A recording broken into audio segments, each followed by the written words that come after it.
مکتوب نمبر 34 محمد ابن ابی بکر رضی اللہ تعالی عنہ کے نام۔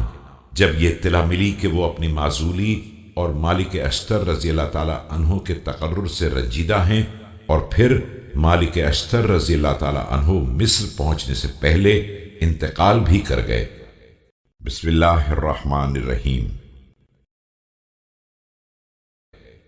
اما بعد، مجھے مالک اشتر کے مصر کی طرف بھیجنے کے بارے میں تمہاری بددلی کی اطلاع ملی ہے، حالانکہ میں نے یہ کام اس لیے نہیں کیا کہ تمہیں کام میں کمزور پایا تھا یا تم سے زیادہ محنت کا مطالبہ کرنا چاہا تھا، بلکہ اگر میں نے تم سے تمہارے زیر اثر اقتدار کو لیا بھی تھا تو تمہیں ایسا کام دینا چاہتا تھا جو تمہارے لیے مشقت کے اعتبار سے آسان ہو اور تمہیں پسند بھی ہو۔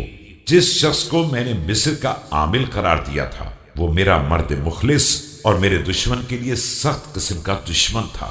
خدا اس پر رحمت نازل کرے، اس نے اپنے دن پورے کر لیے اور اپنی موت سے ملاقات کر لی۔ ہم اس سے بہرحال راضی ہیں۔ اللہ اسے اپنی رضا عنایت فرمائے اور اس کے ثواب کو مضاعف کر دے۔ اب تم دشمن کے مقابلے میں نکل پڑو اور اپنی بصیرت پر چل پڑو۔ جو تم سے جنگ کرے اس سے جنگ کرنے کے لیے کمر کو کس لو اور دشمن کو راہ خدا کی دعوت دے دو۔